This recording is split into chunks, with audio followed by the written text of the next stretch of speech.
아버지, 감사와 찬송과 영광을 올려드립니다. 오늘도 저희들에게 새 생명을 주시고 새 날을 허락하시고 하나님의 은혜의 보좌 앞으로 저희들을 인도해 주시고 또 발걸음을 옮겨 주셔서 하나님 앞에 예배드림으로 하루를 시작하게 하시니 하나님 감사합니다. 아멘. 아버지 하나님, 이 시간 하나님의 말씀을 전하고 듣겠사오니 성령 하나님, 전하는 종의 입술을 주장해 주시고 아멘. 듣는 모든 심령의 귀와 마음을 주장하셔서 아멘. 온전히 천례의 음성으로 하나님의 말씀으로 아멘으로 받고 들을 수 있는 시간 되도록 성령 하나님 이 시간 함께하여 주옵소서. 아멘. 예수 그리스도 이름으로 축복하며 기도 올리옵나이다. 아멘. 자, 아달랴 유다의 7대 왕, 정확히는 여왕이죠. 약 7년, 유다의 7대 왕 아달랴가 7년을 왕으로 행세를 하다가 결국은 죽임을 당하는 내용이 나옵니다. 우리가 연상해서 기억을 많이 하는데 북이스라엘의 7대 왕이 아합입니다. 아합은 아달랴와 어떤 관계입니까? 아버지. 부녀 관계죠. 네. 그러니까 아버지는 북이스라엘의 7대 왕, 딸은 남유다의 7대 여왕. 그러면 이제 그거는 안 잊어버리시겠죠, 그죠? 네, 두 사람은 부녀 관계입니다. 이렇게 되는 거예요. 자, 그리고 이 아달랴와 지금 요아스가 이제 남유다의 8대 왕이 되는 건데, 왕이 될 때 7세, 7살짜리가 왕이 된 거죠. 있을 수 없는 일이죠, 사실은. 무슨 말이냐? 이 아달랴 같은 이 독하고 아주 그냥 악독한 여자를 물리치는 게 7세 아이가 할 수 있는 건 아니죠. 그러니까 하나님의 전적인 섭리였다고 보여지는데, 자, 7대가 아달랴고 8대가 요아스 7살짜리 왕이 7살의 왕이 됐는데, 그럼 아달랴와 8대 왕인 요아스와의 관계는 어떤 관계예요? 손주 할머니. 할머니와 손주잖아요. 예. 그러니까 이게 족보를 알고 보면은 이게 참 할머니와 손주라고. 자, 어제 우리가 이 아달랴가 어떤 여자인지 그 엄마와 그 딸이라는 게 생각이 날 정도로 이세벨보다 더 독하면 독하지 덜하지 않다는 걸 우리가 어제 말씀을 통해서 봤는데, 그의 친손주들까지 싹 죽인 거예요. 자기가 왕이 되려고. 권력이라는 게 그런 건데, 자, 그래서 하나님의 섭리 가운데 은혜로 요아스라는 왕자가 하나가 살게 됐고, 1살 때 피신을 한 거죠. 유모와 함께. 그 배경에는 제사장과 제사장의 아내가 있었고, 그렇게 해서 결국은 이 7살 되던 해에 제사장 여호야다가 말 그대로 진두지휘를 하여 다윗의 왕의 계보를 잇는 것이 하나님의 뜻이고 말씀이었다. 이런 것으로 군인들을 설득을 했고, 그래서 백성들과 군인들의 지지를 얻고 아달랴를 처단하게 됩니다. 자, 그런데 이제 어제 말씀에서는 이 요아스 7살짜리에게 왕관을 씌우고 율법책을 주고 기름을 부어 왕으로 삼았다. 이제 거기까지 우리가 말씀을 봤습니다. 자, 그러자 이제 백성들이 박수를 하고 왕의 만세를 불렀다. 7살짜리면은 뭘 알겠습니까? 그러니까 여호야다 제사장이 그래도 하나님 앞에서 얼마나 신실하고 했다는 걸 알 수 있는 게 뭐냐면, 충분히 자기가 나쁜 마음만 먹으면은 7살짜리 어떻게 해버리고 또는 조종을 해서 자기가 권력을 쟁취할 수도 있는 충분히 그런 위치에 있었죠. 그런데도 불구하고 7살짜리를 왕으로 세우고 자신은 철저하게 뒤로 빠지는 그런 모습을 이제 제사장 여호야다가 보여주게 됩니다. 제사장 여호야다는 그래서 훗날 왕이 아님에도 불구하고 다윗 왕의 왕실의 묘에 안장되게 됩니다. 제사장으로서는 유일무이한 아주 그러한 어떻게 보면은 하나님 앞에 인정받는 그러한 일을 했고 또 그러한 우대를 받게 됩니다. 나중에. 자, 아달랴가 그래서 이 요아스가 왕으로 추대가 되고 화려하진 않지만 아무튼 왕 즉위식을 하자 소리를 지르자 아달랴가 그 소리를 듣게 됩니다. 호위병과 백성의 소리를 듣고 여호와의 성전에 들어가 백성에게 이제 한마디로 소리 나는 쪽으로 가본 거죠. 뭔 일이요? 이러면서 가본 거죠. 근데 이렇게 보니까 14절 왕이 규례대로 단 위에 섰고 장관들과 나팔수와 왕의 곁에 모셔 섰으며 온 백성이 즐거워하여 나팔을 불고 있는 모습을 보게 돼요. 그 모습을 본 아달랴가 옷을 찢으며 외쳐 이르되 반역이로다 반역이로다 라고 소리를 질러요. 이런 걸 보고 적반하장이라고 하는 거예요. 성경은 어떻게 지금 얘기를 하고 있냐면 아달랴가 가서 보니 요아스 어린 왕이 됐다 된 모습을 본 거에 대해서 규례대로라는 단어를 쓰고 있어요. 저는 여기에 이제 밑줄 치고 하이라이트를 했는데 요아스 왕이 규례대로 왕이 됐다. 성경은 지금 그걸 얘기하고 있는 거예요. 요아스와 아달랴에 대해서 아달랴는 아합의 가문이고 요아스는 다윗의 왕의 계보고 그런데 요아스는 규례대로 왕이 됐고 하나님의 율법대로 하나님의 말씀대로 아달랴는 그렇지 못했다는 거예요.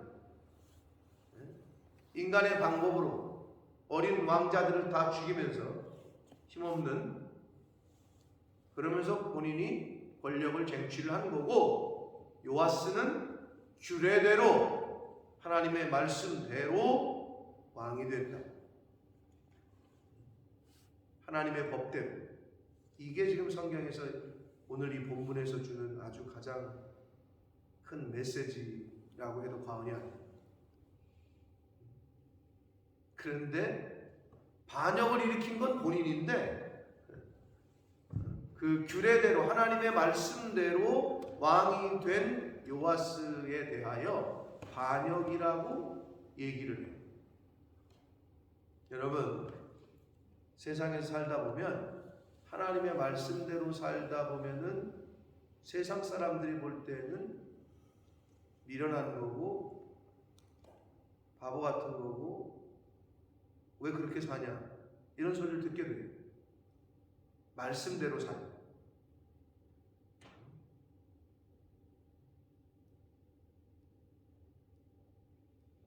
그러니까 십자가의 도가 세상 사람들에게는 뭐 어떻게 보인다고요? 십자가의 도라는 것은 예수님께서 걸어가신 길, 예수님 그리스도의 생활 방식, 길도자입니다. 십자가의 길은 그럼 우리가 이제 예수님의 제자로 십자가의 길을 걸어가 그 방식대로 말씀대로 그럼 세상 사람들이 이렇게 볼 때 저 사람들은 왜 저렇게 멍청하고 바보같이 또는 미련하게 살지? 라는 소리를 듣는다는 거예요. 그래서 성경이 그렇게 얘기하고 있잖아요. 십자가의 도가 멸망당할 자들에게는 어떻게 보인다고? 미련하게 보인다고. 그러니까 미련하다는 소리를 들으셔야 돼. 그 소리를 안 들으면 이상한 거예요. 세상 사람들로부터 야, 저 사람들 진짜 영악하네. 이건 세상 사람들보다 더한 거지.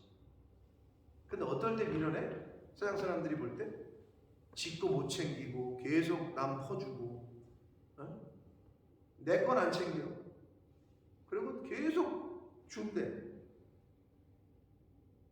계속 양보해. 낮아져. 굽신굽신거리고 먼저 가시라고 그러고 양보하고. 그럼 그들이 볼 때는 바보 같은 거예요. 지 것도 하나 못 챙기고 저 뭐 하는 짓이냐. 그 소리를 들으셔야 잘 사는 거예요. 그리스도인으로서.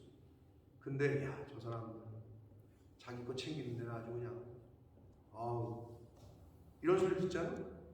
세상 사람들로부터. 그거는 십자가의 길을 가고 있는 게 아닌 거지. 십자가의 길은 말 그대로 희생의 길입니다. 섬김의 길이. 희생과 섬김 합쳐진 게 뭐예요? 희생, 섬김, 양보, 용서, 이런 인내, 이런 게 다 합쳐진 게 사랑이야. 그게 하나님의 사랑이야. 그게 아가페요. 그게 헤세드. 근데 세상은 딱 그거랑 반대라고 보시면 된단 말이에요. 그런데 구원을 얻는 우리에게는 십자가의 도는 뭐라고요? 하나님의 능력. 그게 하나님의 능력이에요. 그래서 결국 십자가의 길을 걸어가는 삶을 살면 하나님의 능력을 여러분이 체험하고 맛보시고 경험할 수 있습니다. 아멘. 그런데 그 길을 안 가고 반대 세상 사람들이 가는 길로 가잖아요. 하나님의 자녀들이. 그럼 이거는 세상에서도 욕을 먹고 하나님에게도 인정받지 못하고 그렇게 되는 거예요. 이 규례대로 왕이 됐는데 반역을 일으킨 건 자기인데 이 아달랴는 하나님의 규례대로 왕이 된 요아스와 그 무리들을 향하여 반역자다 라고 얘기를 하고 있는 거예요. 적반하장이죠. 자, 그러자 그 모습을 본 제사장 여호야다가 군대를 거느린 백부장들에게 명령하여 이르되 그를 아달랴를 대열 밖으로 몰아내라. 자, 대열로 가까이 오는 자는 다 죽이라고 명령했기 때문에 그 말은 그를 따르는 자는 모두 칼로 죽이라 라고 말하면서 제사장의 이 말은 여호와의 성전에서는 그를 죽이지 말라 함이었더라 라고 성경은 지금 주석을 달고 있어요. 얘기를 해주고 있어요. 제사장 여호야다가 야, 이 대열 밖으로 여기에서 지금 끌어내라 하는 거는 여기서 죽이지 말고 다른 데 가서 죽여라 이 말이에요. 군인들이 그래서 그 얘기를 듣고 이에 그의 길을 열어주매 이제 다른 데로 가게끔 한 거죠. 그가 왕궁에 말이 다니는 길로 가다가 거기서 죽임을 당하였다. 참 그 이 한 말씀이 딱 그 상황을 아주 잘 묘사해주고 있는데 여왕이었어요. 좀 전까지 최고 권력자였어. 그런데 어떻게 말이 다니는 길, 사람이 아니라 동물이 다니는 길로 가다가 거기서 죽임을 당했다. 이게 바로 악인의 최후입니다. 사람의 길이 아니라 동물이 다니는 길에서 처형을 죽음을 맞이하게 됩니다. 자, 이렇게 해서 아달랴는 죽게 돼요. 자, 비참한 최후죠. 비참한 최후. 자, 그리고 17절부터 마지막 절 21절까지는 제사장 여호야다의 개혁에 대해서 짧게 설명하고 있는데 아주 중요한 말씀이 있습니다. 자, 17절을 봅니다. 여호야다가 왕과 백성에게 여호와의 언약을 맺어 여호와의 백성이 되게 하고 그랬어요. 그리고 또 언약을 맺었는데 왕과 백성 사이에도 언약을 세우게 했어요. 자, 먼저 왕과 백성들이 하나님과 언약을 맺게 했어요.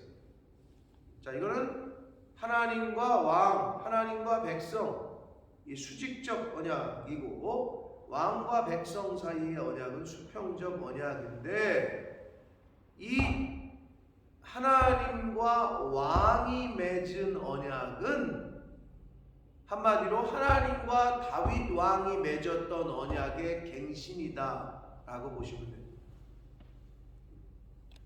하나님과 다윗 왕과 맺은 언약을 남유다가 잘 지키고 수행하고 이행했어야 되는데, 남유다의 그 왕의 어떤 그 좀 통치 속에서 이 아달랴 같은 여자가 들어와가지고 엉뚱한 짓을 하면서 남유다의 그 역사 속에서 다윗 왕과 맺었던 언약을 신실하게 지키지 못하고 좀 더럽혀지고 안 지켜졌던 것들에 대한 갱신, 다윗 왕과의 맺은 하나님과 맺었던 언약을 다시 한번 새롭게 하는 그런 언약을 여호야다 제사장이 맺게 한 거예요.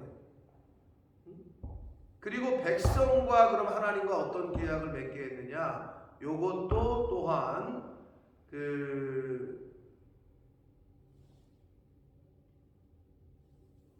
하나님과 백성 사이에 맺은 언약의 가장 대표적인 게 혹시 떠오르는 게 있으세요? 첫 번째죠. 하나님이 백성에게 언약을 준 게 뭐죠? 십계명이죠. 시내산에서 모세를 통해서 백성들에게. 그 시내산 언약에 대한 갱신이다. 이렇게 보시면 됩니다. 그러니까 나는 너의 하나님이 되고 너희들은 나의 백성이, 내 백성이 될 거다. 그 최초의 언약이라고 할 수 있는 시내산 언약, 이스라엘 백성들과 맺은 언약인데, 이 백성들이 그 언약을 제대로 수행하지 못했단 말이에요. 그거에 대한 갱신, 즉 새롭게 함이라고 보시면 됩니다. 이게 하나님과 왕, 하나님과 이 백성들 수직적인 관계에서의 언약이고, 근데 이 여호야다가 그것만 한 게 아니라 왕과 백성 사이에 또 언약을 맺게 했단 말이에요. 수평적인 관계에서 인간과 인간의 관계지만 왕과 백성 사이. 요것은 그럼 뭐에 대한 갱신이냐? 사무엘하, 우리가 몇 달 전에 했었죠. 본문을 5장에 보면 다윗이 왕이 될 때에 이스라엘 백성들과 이스라엘의 백성의 대표들인 장로들과 헤브론에서 언약을 맺은 게 있어요. 다윗 왕이 헤브론에서 이스라엘의 백성들의 대표인 장로들과 사무엘하 5장에 보면 그것에 대한 갱신이다라고 보시면 돼요. 그러니까 제사장 여호야다는 요아스 어린 왕자를 왕으로 세우면서 이제 새롭게 하는 거죠. 지금까지 우리가 원래 걸어가야 했던 다윗 왕의 길을 이제는 걸어가야 된다라는 측면에서 이제 새롭게 하는 거예요. 자, 그렇게 17절이 왜 중요하냐?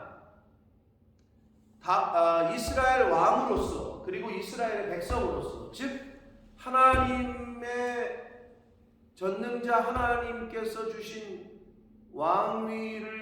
왕으로서의 왕, 그리고 하나님의 백성으로서의 이스라엘 백성, 즉 하나님의 백성이고 하나님의 대리자로서의 왕으로서의 아이덴티티, 정체성을 회복하는 거예요. 너희들은 그냥 백성이 아니다. 선민이다. 그리고 왕은 하나님의 대리자다. 라는 그러한 영적인 정체성을 먼저 세웠단 말이에요. 그렇게 정체성이 확립이 되자 언약 갱신을 통해서 다시 한번 리마인드를 시키고 깨닫게 되자 그 다음에 18절이 이어지는데, 온 백성이 바알의 신당으로 가서 그 신당을 허물고 그 제단들과 우상들을 철저히 깨뜨리고 그 제단 앞에서 바알의 제사장 맏단을 죽이니라. 제사장이 관리들을 세워 여호와의 성전을 수직하게 했다. 이 수직하게라는 말은 이게 한문인데 보존하다, 지키다라는 뜻이에요. 보존시키다, 지키다. 그러니까 하나님의 성전을 보존하고 지키게 했다는 거예요. 자, 그런데 우리가 중요한 거는 이게 뭘 얘기하고 있느냐? 내가 어떤 일을 함에 있어 그 일을 하는 걸 보면, 그러니까 그 사람의 정체성이 묻어난다는 거죠. 삼성을 위해서 일하는 사람은 삼성맨인 거지. 그러니까 어떤 일을 하게 돼. 교회를 위해서 일하는 사람은 크리스찬인 거지. 여러분, 교회를 안 다니는 사람은 교회를 위해서 봉사하지 않아요. 하나님의 성전을 위해서 뭐 하지 않아요. 교회 안 다니는 사람들이 교회에다 헌금해요? 그러지 않아요. 물론 가끔 그런 사람들이 있긴 하는 것 같은데 뭐. 근데 그러지 않아요, 일반적으로. 하나님의 교회는 하나님의 사람들, 백성들이 섬기고 헌금하고 유지하고 관리하고 하는 거예요. 그런데 그런 doing은 빙이 먼저 된 다음에, B-E-I-N-G, 빙. 내가 어떤 사람이라는 거가 확실할 때에 하는 거예요.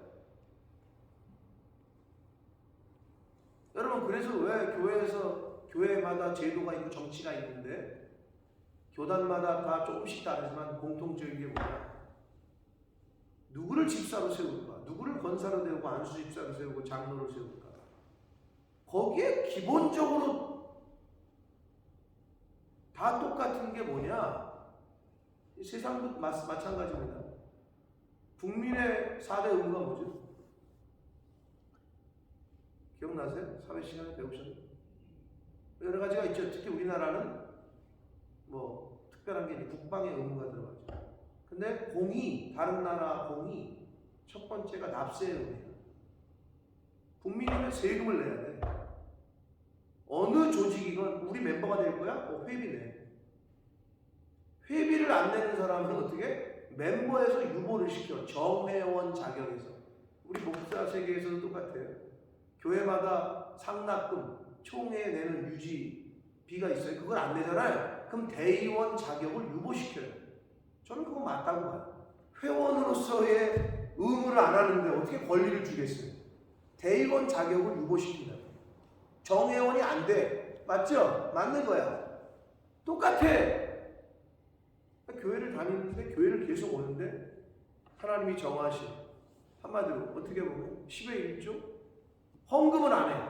이렇게 보니까 헌금 생활을 잘 안 하시고 출석은 잘하는데, 그러면 절대 이 직분을 주지 않습니다.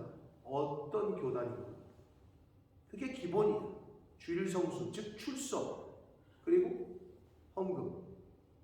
근데 그걸 뭐 돈 내야 되나 이렇게 생각하시면 그건 당연한 거예요. 어느 조직이건 단체건 출석은 열심히 잘하는데 회비를 안 내. 그 사람을 누가 임원을 시켜요? 그건 말이 안 되는 거예요. 반대로 저는 뭐 바빠서 돈은 내. 뭐 온라인으로 송금하고. 근데 출석을 안 해. 아니 그런 사람을 어떻게 뭘 시켜요? 그건 당연한 거예요. 이 두 가지는 기본이에요. 자, 내가 어떤 사람이냐, 내가 누구냐라는 내가 누구냐라는 거가 나라는 나의 정체성이 깨달아지면 그 다음에 doing을 하는 거예요. 나 교회 집사지. 이게 내가 딱 있어야 교회 와서 청소하고, 뭐 교회 헌금도 하고, 교회를 관리하고. 내가 집사지. 그럼 주의 종을 살피고 보살피고 해야 되는데, 이건 교회 안 다니는 사람이 주의 종을 보살핀다. 이게 좀 거꾸로 된 거죠, 그죠? 하나님과의 언약을 갱신하자. 왕이 왕으로서, 백성이 백성으로서, 나는 하나님의 선민이고 백성이구나, 이거가 되자 온 백성이 어디로 달려갔느냐? 우상의 신전으로 달려가서 다 때려 부신 거예요. 이게 주는 교훈이 그거예요. 나라는 나의 정체성이 바로 돼 있지 않으면, 성도가 성도로서, 크리스찬이 크리스찬으로서의 아이덴티티가 흐려져 있고 이게 세워져 있지 않으면 내가 반드시 해야 되는 doing을 잘 못해요. 그게 안 되게 돼 있어요. 즉 이게 무슨 말이냐? 여러분 시험 들잖아요. 한마디로 우리가 시험 들었다 그러잖아요. 시험 드는 사람은 교회 와서 봉사합니다. 시험 드는 사람은 교회에 헌금하기를 싫어합니다. 그게 시험 드는 사람의 특징입니다. 반대로 은혜를 받잖아요. 은혜 받은 사람은 하지 말라고 해도 자꾸 그냥 과하게 뭘 가져와요. 하지 말라고 해도 그냥 오지 마시라고, 집에 가서 좀 저기 애들 돌보고 하라고. 그래도 교회 와서 어디 뭐 봉사할 거 없나 막. 왜? 은혜 받아가 뜨거워가지고.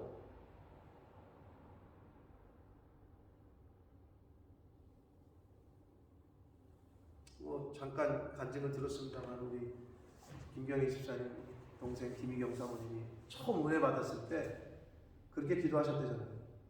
그냥 교회에서 살고 싶다. 교회에서 그냥 하는 일만 하고 싶다. 그랬더니 하나님이 그 일을 들으시고 그냥 사모로 만들어 주신 것 같은데, 은혜 받으면 그래요. 그냥 교회에 있고 싶은 거예요.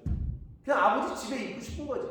여러분 다 물론 지금도 그러시겠지만 첫 은혜 받았을 때 한번 기억해 보세요. 그냥 여기가 좋사오니. 시편 기자의 말이 떠오르지 않습니까? 왕궁에서의 첫날보다 그냥 주의 궁정에서의 그냥 한날 그냥 문지기로 있는 것이 좋다. 그럴 때가 있으셨잖아요. 지금도 그러실 줄 믿습니다. 아멘. 별로 그 정도는 아니신 것 같긴 한데 그냥 교회에 있는 게 좋은 거예요. 그게 은혜 받은 사람들의 특징입니다.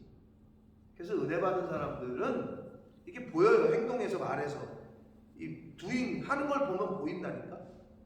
그리고 시험 받은 사람들도 보여요. 행동에서 보이죠. 말과 행동에서 다 드러나잖아요. 이 이스라엘 백성들이 지금 그런 거야. 언약을 갱신하자. 아니 그 전까지는 그러지 않더니 온 백성이 바알의 신당으로 가가지고 그걸 때려 부수고 거기서 바알의 제사장 맏단을 쳐 죽이고 정리를 해. 완전히 성전 정화 사건처럼 예수님이 예루살렘 성전에 들어가서 그냥 싹 뒤집어 엎는 것처럼 싹 뒤집어 엎어버려.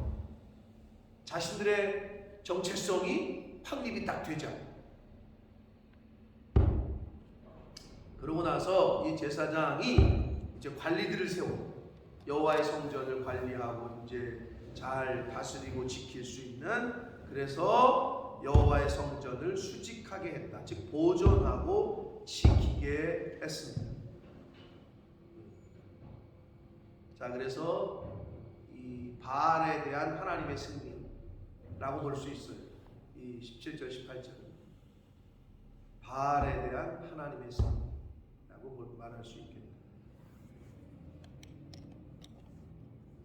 그러니까 정체성을 회복한 이스라엘 백성들, 하나님의 선민들의 행동이 18절에서 기록되어 있는 거예요. 근데 정체성, 나라는 나의 크리스찬으로서의 정체성을 가지고 있지 못하면 크리스찬으로서의 행동을 못하고 산다. 이 말이에요. 쉽게 얘기하면.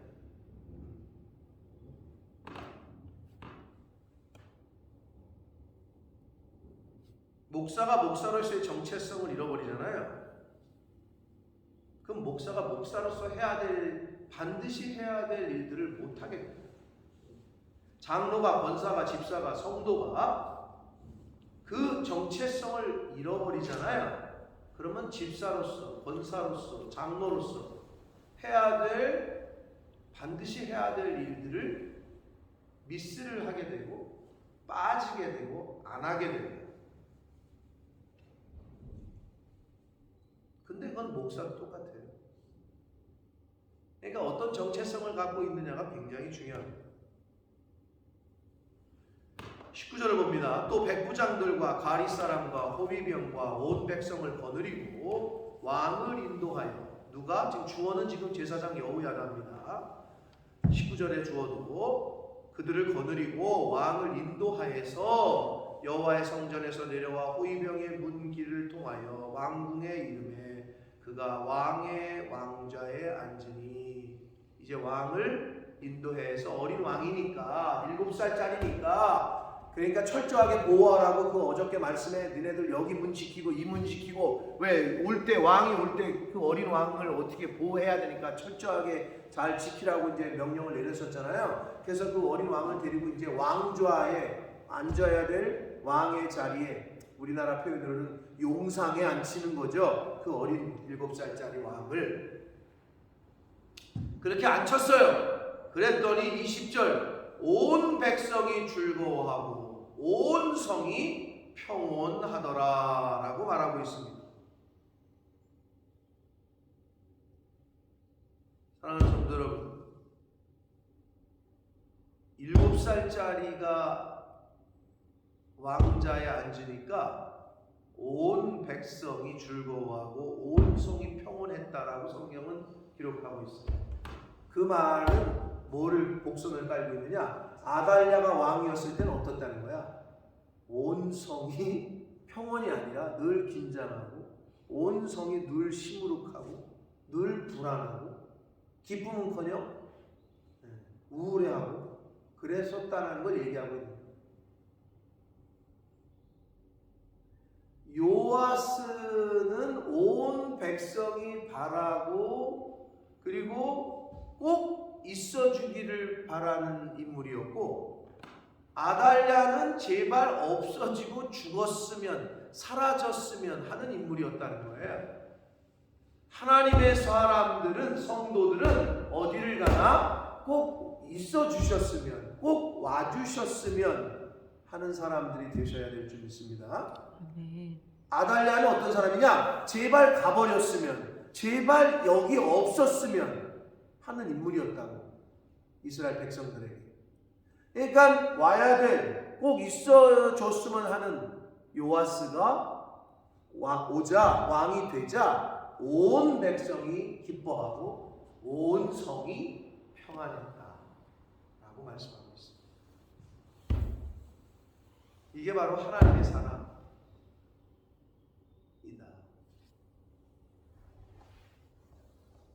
여러분, 어디 단체나 조직에서도, 세상에서도 그래요. 어디서든 환영받는 사람이 있고 어디를 가도 환영 못 받고, 제발 저 사람은 오지 말았으면, 우리 교회는 오지 말았으면, 또는 우리 단체는 오지 말았으면. 성도는 요아스처럼 온 백성이 기뻐하고 즐거워하고 온 성을 어디를 가든 평안을, 하나님의 평안, 샬롬을 전할 수 있는 그러한 사람이 되어야 될 수 있습니다. 아멘. 그러려면 어떻게 돼야 되느냐? 내가 내 안에 샬롬이 가득해야 돼. 내 안에 에이레네, 하나님의 평강, 세상이 알 수도 없고 줄 수도 없는 평안을 내가 소유해야 그게 내가 어디를 가든 전해지는 거예요. 옆 사람에게, 이웃에게, 심지어 내 남편에게, 내 자식에게도 내가 샬롬, 내가 에이레네, 이 평강, 돈이 많다고, 여러분 돈이 많으면 주머니에, 여러분 어디 나갈 때, 외출할 때 지갑에 현찰이 이렇게 딱 있으면 왠지 어깨에 힘들어. 그 사람들이 그러잖아요. 남자는 다 밖에 나갈 때 지갑에 돈 좀 넣어줘야 돼. 어르신들이 그랬잖아. 근데 그게 되게 웃겨. 그럼 여자는 지갑에 돈 없어도 되나? 똑같아. 사람은 나갈 때 돈 있으면 좀 힘이 있고 좀 든든하다 이 말인데, 근데 그것과는, 재물이 주는 어떤 세상이 주는 것과는 다른 평안, 다른 기쁨이 있다는 거지. 그거를 내가 소유하고 있으면 내 가장 가까이에 있는 사람들도 그걸 알게 되고, 주변에 있는 사람들도, 너는 이렇게 보면 뭐 쥐뿔도 없는데 뭐가 이렇게 맨날 기쁘다고 웃고, 너는 뭐가 이렇게 좋으냐? 그 말 속에는 세상 사람들은 어떻게 생각하고 있냐? 재물이 많으면 기쁘다고 생각해. 재물이 많으면 평안할 거라고 생각해. 재물이 많으면 속 편할 거라고 생각하는데, 여러분, 그거는 오산인 거는 우리가 뉴스를 통해서 많이 보잖아요. 그렇다면 돈 많은 사람들은 이혼 같은 거 하지 말아야 되고, 돈 많은 사람들은 자살 같은 거 하지 말아야 돼요. 왜? 평안인데? 돈 이꼴 평안인데? 근데 그게 아니라는 걸 세상이 보여주고 있단 말이야. 하나님 이꼴 평안이고, 하나님의 말씀 이꼴 생명이고 평안입니다. 아멘. 그걸 우리는 알잖아. 그러니까 그거를 내 안에 충만하게 가득 채워야 내 안에서 얼굴에서 그렇게 빛이 나고 말에서 행동에서 평안과 기쁨이 옆으로 흘러가는 거야. 그런데 교회를 갔다 와서 예배를 드리고 와서 기도하고 왔는데 부흥회 갔다 왔는데 그 다음 날 죽겠다고 얼굴 인상 쓰고 있고 애들한테 그냥 짜증 내고 남편에게 그냥 왜 돈은 왜 못 벌고 그냥 사업은 왜 이러냐 막 계속 이건 뭔가 안 맞는 거예요. 그거는 성령 충만한 사람의 태도와 말과 행동과 모습이 아닌 거예요. 절대로 그럴 수가 없습니다. 하나님의 영이 충만한 사람은 절대로 그럴 수가 없어요.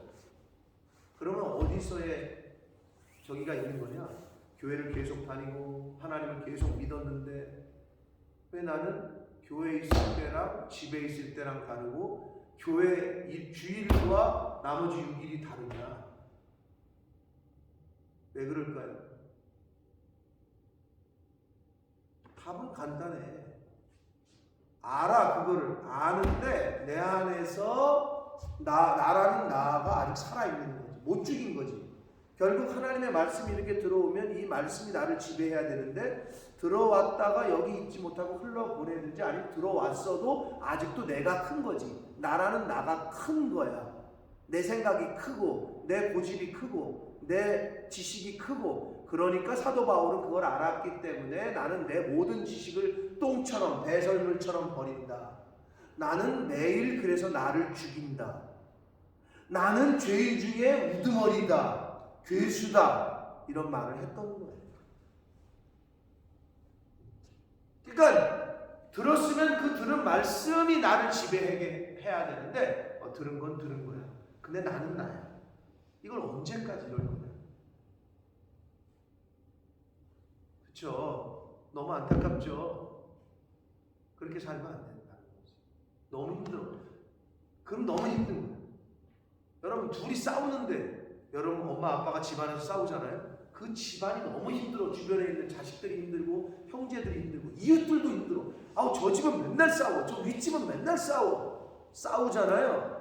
그럼 주변에 있는 사람이 힘들어. 그렇죠? 내 속에서 자꾸 싸우잖아요. 사망의 법과 생명의 법이 힘들어. 누가 힘들어? 내가 제일 힘들어. 그러니까 빨리 죽여야 돼. 나를. 그런데 생명의 법을 완전히 죽인 사람들도 싸우진 않아. 그게 세상 사람들이에요. 예수 안 믿어도 편안하게 살아. 이 세상 살 동안까지. 근데 누가 힘드냐? 중간에 있는 사람들이 힘든 거야. 완전히 하나님의 말씀으로 가득 찬 사람들은 환경의 지배를 받지 않기 때문에 늘 평안해, 늘 기뻐. 완전히 세상 쪽에 있는 사람들은 이 세상 살 동안에는 너무 좋아. 고민할 게 없어. 근데 이 중간에 있는 사람, 생명의 법과 사망의 법이 같이 공존하는 사람, 하나님의 말씀과 내 생각이 딱 이렇게 충돌하는 사람, 이 사람들이 힘든 거예요.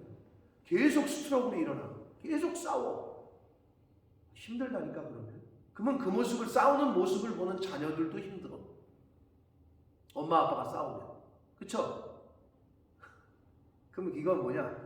아, 저분이 이렇게 딱 보면 저분 싸움하고 있구나. 아직도 반반이구나. 그럼 딱 보면 알아. 얼마나 힘들까 신앙생활. 얼마나 괴로울까. 이게 보여요. 세상 사람들 여러분 얼마나 속편하게 사는지 몰라요. 이쪽 세계는 아예 모르니까. 반대로 완전히 하나님의 말씀에 붙들림 받은 사람은 환경의 지배를 받지 않기 때문에 이미 뛰어넘어. 돈이 있건 없건 장사가 되건 안 되건 뭐가 되건 안 되건 이건 염세주의하고는 좀 다른 겁니다. 하나님이 주시는 평안이야 그게. 자, 여러분 결단하셔야 돼. 이제는 이 중간에 있는 사람이 제일 힘들다니까. 여러분들도 경험해서 알 거예요.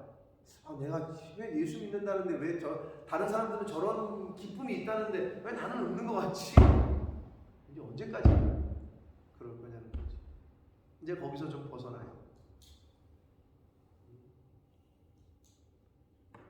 온 백성이 즐거워하고 온 성이 평안했다.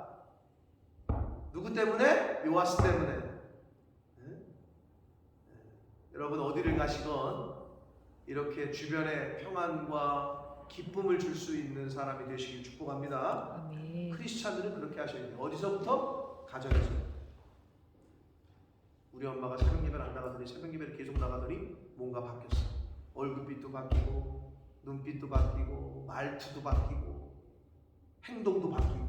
이게 맞는 건데 새벽 예배 갔다 오면 잠 못 자다가 짜증내고 막 그냥 밥도 안 차려주고 애들 학교 가는데 그냥 나 새벽 예배 갔다 왔어. 아니 새벽 예배 갔다 왔으면 더 잘해야지. 근데 피곤하니까 그냥 막 이건 안 되는 거지. 그럴 거야 그냥 집에서 편히 푹 쉬시고 애들 갈 때 남편 갈 때 잘 해드리는 게 좋은 거예요.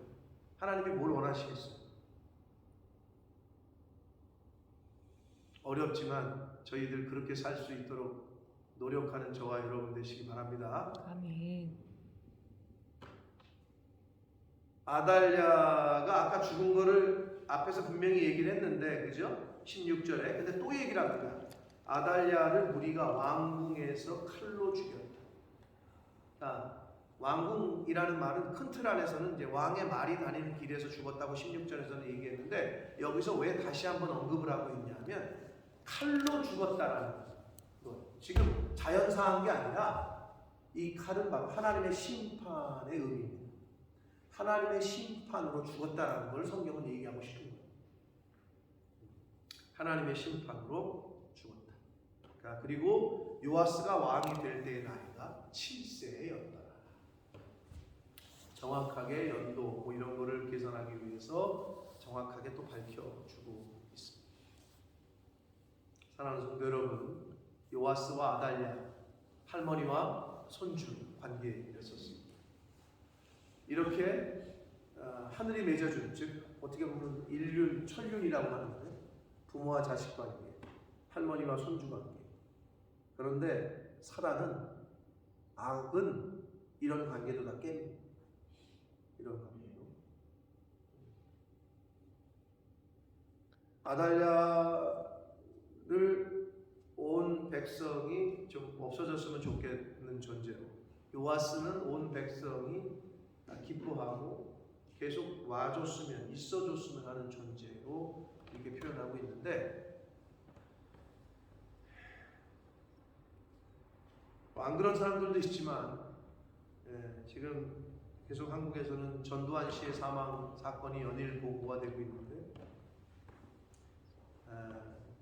어떤 분이 그 전두 5.18의 광주에 계신 분들은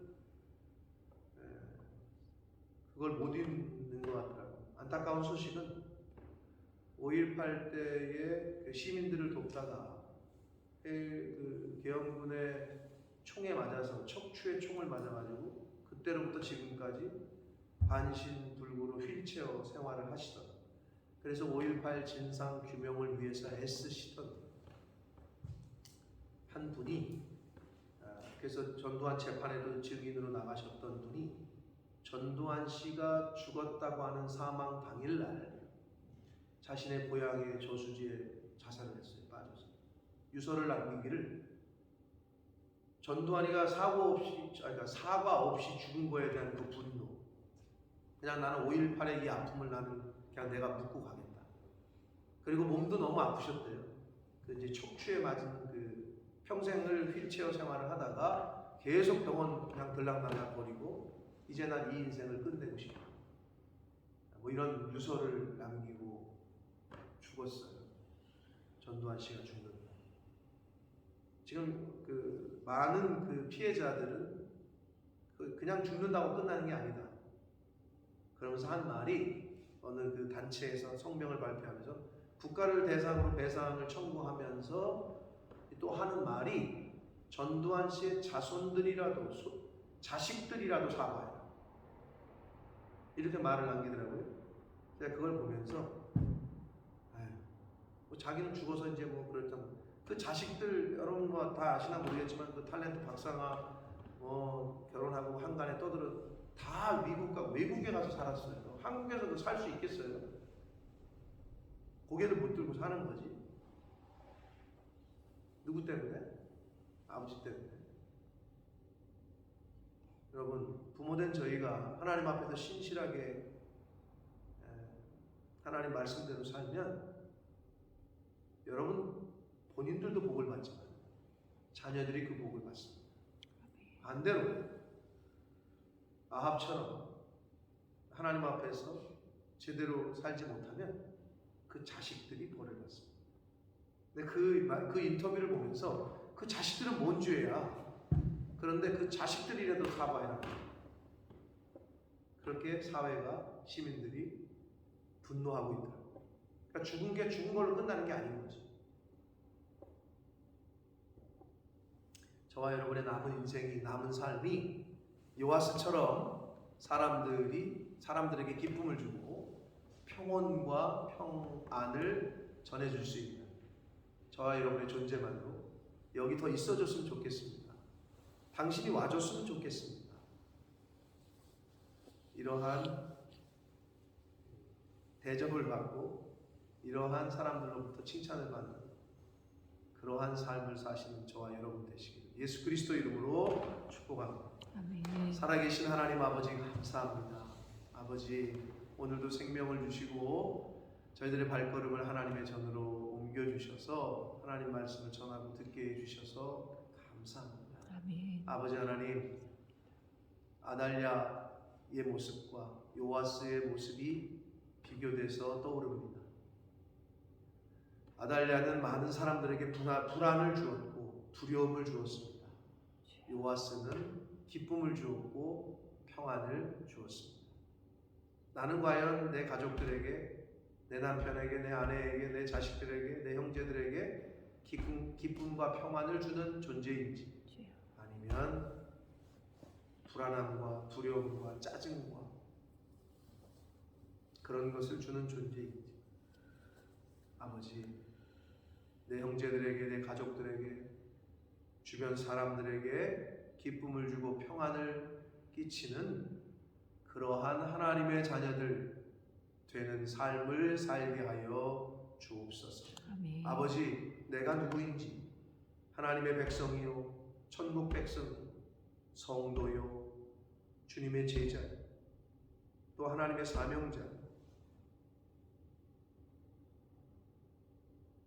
이 정체성을 바로 깨닫게 하셔서 이 땅에 살아있는 동안 나가 누구인지를 분명히 알고 그 정체성을 가지고 그 신분에 맞게 반드시 해야 하는 일들을 하며 살아가는 하나님의 자녀들, 천국 백성들, 성도들 될 수 있도록 주님 은혜 내려 주옵소서. 아멘. 예수 그리스도 이름으로 축복하며 기도 올리옵나이다.